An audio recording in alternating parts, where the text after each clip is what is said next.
TV타임즈. 더마카와 함께 시선집중의 문을 열겠습니다. 어서 오세요. 네, 안녕하세요. 더마카입니다. 신토박님이 밤낮이 반반 공평하게 나눠진다는 춘분입니다. 안녕하세요, 촌철님들이라고 인사해 주셨는데요. 네. 오늘이 봄을 알리는 절기라고 하는 춘분인데 네. 꽃샘추위가 좀 있습니다. 이 꽃샘추위는 한 해도 안 거르네요. 참 신기해요. 어떻게 이렇게 매년 찾아오는지. 그러니까 완전히 심술보가 덕지덕지 붙어가지고 그죠? 네. 꼭 제 입이 같죠? 네. 그래서 따뜻한 옷차림으로 건강 잘 챙기시길 바라겠습니다. 예. 이따가 남으세요. 네. A스타인 가시죠. 네, 지난주 금요일에 저희가 정재훈 가천대 예방의학과 교수가 출연을 해서 현재 코로나19가 최정점 구간에 완전히 돌입했고 이번 주 중반이 지나면 확진자 규모가 조금 줄어들 거다라고 예상을 했었습니다. 네. 하지만 4월 초 위중증 환자가 정점에 달할 것으로 예상을 하면서 방역 완화는 조금 더 천천히 가야 한다는 견해를 밝혔는데요. 네. 지난 주말 코로나 신규 확진자 수가 30만 명대를 기록을 하면서 네. 정점을 지나는 거 아니냐 이런 보도가 주말 동안 쏟아졌어요. 그러면서 이제 수요일이 정점이 되고 하락할 거다 이런 기사들도 많이 나왔는데 어쨌든 오늘부터 사적 모임 허용 인원이 6명에서 8명으로 확대가 되거든요. 그렇죠. 근데 또 전문가들은 유행이 한 번에 사라지는 게 아니라 파도처럼 온다고 했습니다. 그러면 이 정점을 지나면 또 언제 유행 파고가 올지 모른다는 건데 JB, 우리 코로나 뉴스 많이 다뤘잖아요. 네. 어떤 점을 좀 기억해야 할까요? 뭐 새로운 변이가 또 파도처럼 오는 건 둘째 문제고요. 네. 정점을 지난다 하더라도 지금 뭐 30만 이렇게 좀 넘는 거 아닙니까? 그러면 정점을 지나서 하락세로 돌아선다고 해서 30만 나오던 확진자가 갑자기 10,000명, 1,000명으로 갑자기 이렇게 낭떠러지 수준으로 떨어집니까? 갑자기? 그렇게는 안 되는 거잖아요. 네. 완만한 어떤 하락세로 갈 거다. 이게 지금 뭐 전문가들의 전망이더라고요. 그렇죠. 그러면 다음 날은 29만, 그 다음 날은 27만 이런 식으로 떨어지게 되면 한참 걸린다는 이야기가 되는 거잖아요. 그렇죠.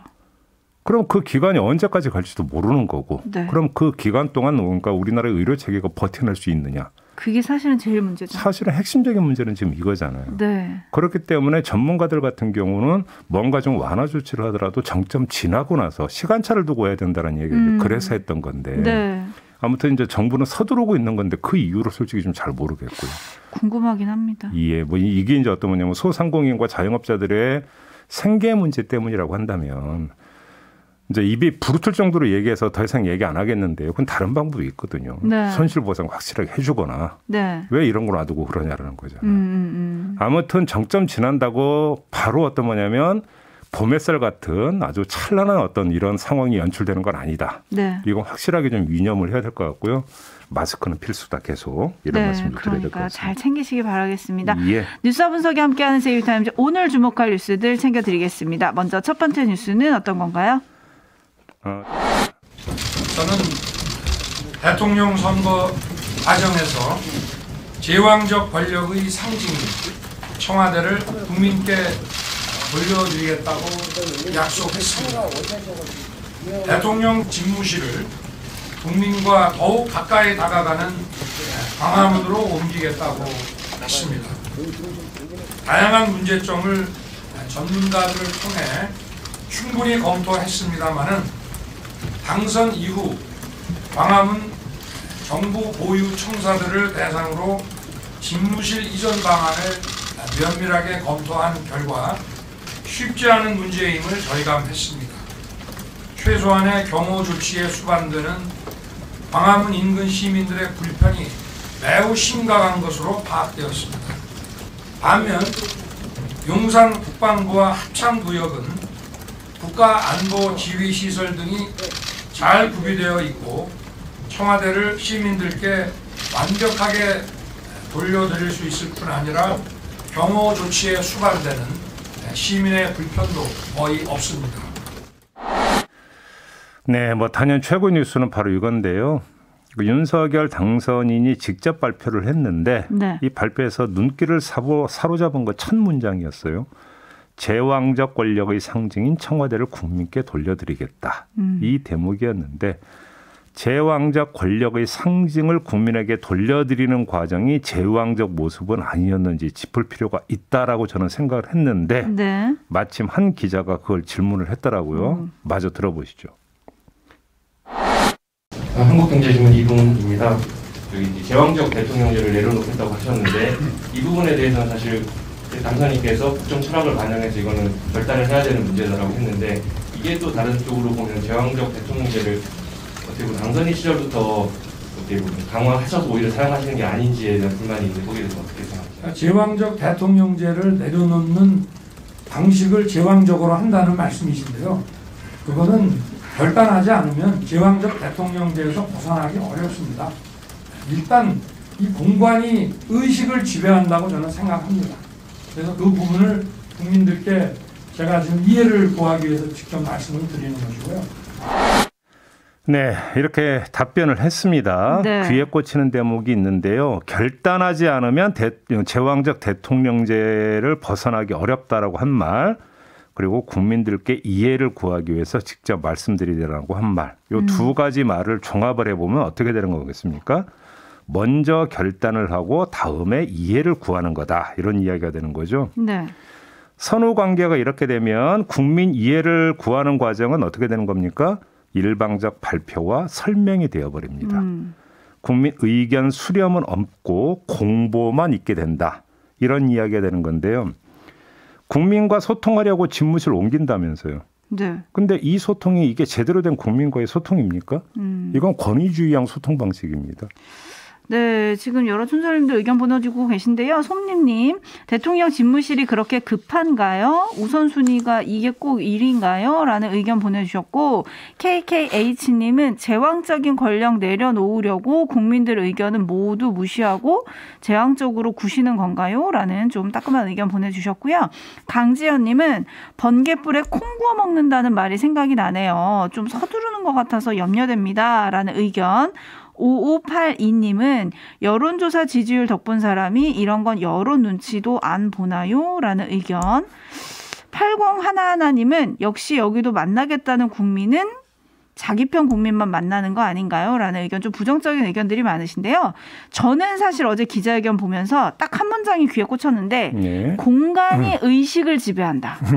이거 무슨 뜻인가요? 이게 이제 이런 뜻으로 저는 해석을 했는데요. 그러니까 구중궁궐에 갇히면 국민의 소리를 듣지 못하고 그러면 대통령의 생각이 좁아져서 일방적이고 권위적인 제왕의 면모가 강화된다. 뭐 대충 이런 뜻으로 한 말 아닐까 저는 그렇게 해석을 했어요. 자, 이렇게 해석을 해놓고 한번 그러면 되물어 봅시다. 지금은 구중궁궐에 들어가기 전이잖아요. 네. 매일 점심 먹으러 그러니까 나들이 하면서 시민도 만나고 있잖아요. 네. 그런데 왜 귀와 생각은 그럼 넓어지지 않습니까, 지금은? 아니, 민주당과 정의당이 반대하는 건 둘째치겠고요. 오세훈 서울시장이 지난 19일 윤석열 당선인을 30분간 독대하면서 대통령 집무실 이전에 대한 신중론 등의 여론을 가감없이 전달했다는 보도 있었어요. 역대 합참의장 11명과 10명 안팎의 역대 국방장관들이 각각 반대 입장문을 전달했다는 뉴스도 있었습니다. 그런데 왜 이들의 말에는 귀 기울이지 않습니까? 오세훈 서울시장은 예를 들어서 그 용산공원 조성의 그러니까 총책임자입니다. 그다음에 국방부 청사에 대해서 그 누구보다 잘하는 게 역대 국방장관들하고 합참의장들 아니겠습니까? 네. 이들은 말 그대로 전문가들 아닙니까? 그런데 왜 그러면 이들의 그 말에는 귀를 열지 않습니까? 그 이유는 하나일 겁니다, 아마도. 이미 결단했기 때문이겠죠. 네. 그래서 다시 조금 전 얘기로 돌아가서 말씀을 드리는 건데요.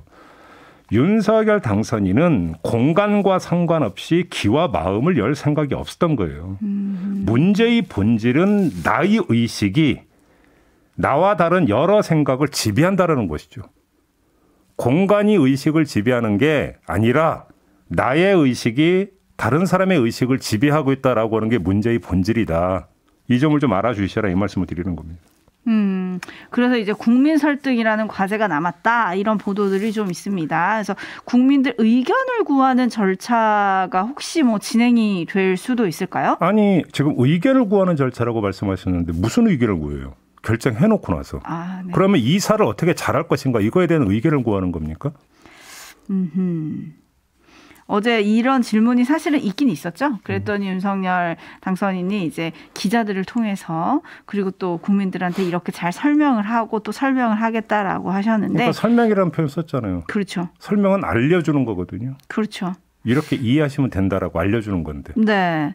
나무님이 검찰 공간에만 있어 보셔서 그런가 점점점이라는 의견 보내주셨고요. 두보라님도 일방적 대통이군요. 소통은 좀 먼 것 같습니다라는 의견 보내주고 계시고. 대통과 소통이 그렇게. 네, 대통과 소통을 그렇게 구분해 주셨고요.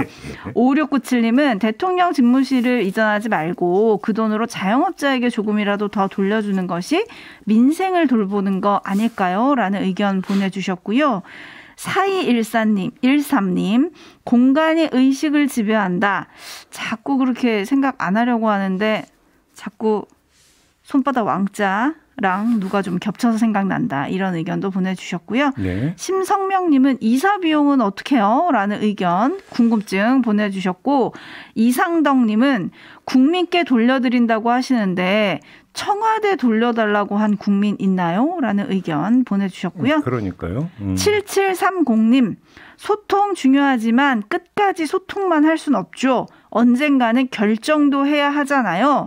라는 의견. 요건 이제 속전속결로 당선인이 결정을 한 만큼 좀 존중해야 한다. 이런 의견인 것 같습니다. 예. 어쨌든 짚을 문제가 많습니다. 지금 제이비가 잠깐 언급하셨지만 안보 공백에 대한 우려 그리고 예산 문제 등 다양한 문제가 좀 제기가 되고 있는데요. 요거는 저희가 잠시 후 3부에서 여야 국방위원들 차례로 연결을 해서 짚어볼 테니까요. 계속 시선 집중해 주시고요. 제이비타임즈 다음 주목할 뉴스는 어떤 건가요? 젤렌스키 우크라이나 대통령이 세계 주요 국가 의회에서 화상 연설을 하면서 지지와 지원을 호소하고 있어요. 얼마 전에 저도 이제 그 TV를 통해서 미 의회 화상 연설하는 장면을 봤는데요. 우리 국회도 젤렌스키 대통령 화상 연설을 추진을 했었다고 합니다. 그런데 최종적으로 하지 않는 것으로 결정이 났다고 하네요. 지금 국회 외교통일위원장을 맡고 있는 사람이 이광재 민주당 의원인데 이광재 위원장의 말에 따르면 국회 그리고 외통위 그리고 의원 연구 모임 이렇게 세 갈래로 젤렌스키 대통령의 화상연설에 대한 의견을 모았는데 부적절하다라는 게 대체적인 의견이었다고 합니다. 그럼 왜 부적절하다고 봤느냐? 그 이유는 크게 두 가지였다고 하는데요. 전쟁이 막바지에 이른 상태에서 굳이 러시아와의 관계를 악화시킬 필요가 있느냐 이런 의견이 많이 있었다고 하고요. 두 번째, 화상연설하면 내용이 뻔한 거 아니냐, 지원 요청할 건데 이러면 우리 좀 부담스러워지는 거 아니냐, 이것도 걱정을 했다고 합니다. 그래서 하지 않는 걸로 최종 결정했다, 이런 보도가 있었습니다. 어떻게 평가해야 할까요? 뭐 좋게 본다면 신뢰를 추구하고 있다, 여야가, 이렇게 보면 되는 거 아니겠습니까? 네. 뭐 러시아에 진출한 우리 기업의 형편도 고려를 했고 또 북한에 대한 러시아 역할, 우리로서는 이걸 또 포기할 수 없는 거 아니겠습니까? 이것도 고려한 실리적인 판단이다, 이렇게 이해를 할 수가 있을 것 같습니다. 충분히 취할 수 있는 스탠스라고 생각을 합니다. 하지만 한번 삐딱선을 좀 타보겠습니다. 이걸 몰라서 이런 말씀을 드리는 게 아니라 다른 분도 좀 봐야 되지 않을까 싶어서 삐딱선 타는 건데요. 네. 여야 공이 입을 모아서 이런 이야기를 많이 합니다. 우리도 이제 선진국 반열에 올라섰다. 그러면서 선도 국가란 말도 쓰고 있지 않습니까? 국격이라는 말도 많이 쓰더라고요. 자, 그러면 이런 스탠스가 선도 국가의 국격에 걸맞은 걸까요? 한번 저는 물어보고 싶은데요. 비유가 좀 뭐하지만 남의 싸움판에서 광 파는 거하고 뭐가 다릅니까? 이런 스탠스가. 네. 아니, 자, 여기서 중요하게 봐야 되는 것은 주체가 정부가 아니라 국회라는 겁니다. 국회. 우리 정부라고 한다면 선택폭은 더 좁아질 수도 있다고 생각을 해요. 근데 국회라고 한다면 정부가 아니라 다시 말해 대한민국을 대표하는 게 아니기 때문에 국회잖아요. 이렇게 되면은 조금은 더 여유가 있거든요. 그러면 정부가 하기 힘든 부분을 국회에서 대신 처리해 줌으로써 국격을 어떤 세워주는 것도 하나의 역할일 수가 있는 건데 왜 이건 보지 못할까라는 생각을 저는 한번 해봤고요. 과거 일본을 향해서 경제 규모는 되게 큰데 국제 공헌도가 극히 낮다는 점을 들어서 경제 동물 이런 식으로 운운했던 거 혹시 기억나십니까? 네. 그러면 지금 우리의 모습이 과거 일본의 모습과 정말 그렇게 크게 다른 걸까라는 생각도 한번 해봤거든요.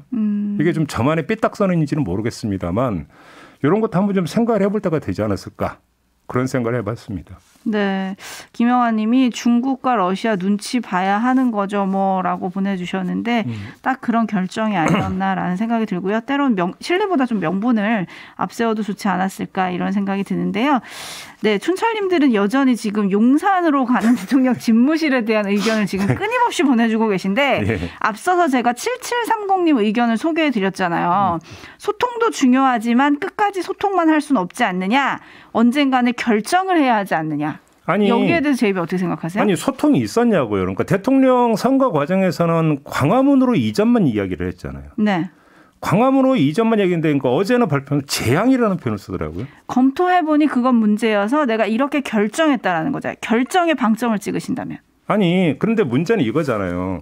그러면 예를 들어서 광화문으로 옮긴다면 제가 이해를 하겠어요. 그러니까 대통령 선거 과정에서 광화문으로 옮기는 걸 내걸었고 대통령 선거가 치러졌고 그 결과로 당선이 됐기 때문에 비록 간접적으로라도 그거에 대해서 국민들의 추인이 있었다라고 간주할 명분은 되죠. 근데 용산은 갑툭 튀잖아요. 갑자기 툭 튀어나온 거잖아요. 대선 과정에서 일절 이야기도 없었던 거잖아요. 네. 그러면 이것이 국민들로부터 최소한 동의를 받는 간접적 절차라도 거쳤다라고 대선 과정이 그런 것이었다고 성격 규정을 할 수가 있는 겁니까?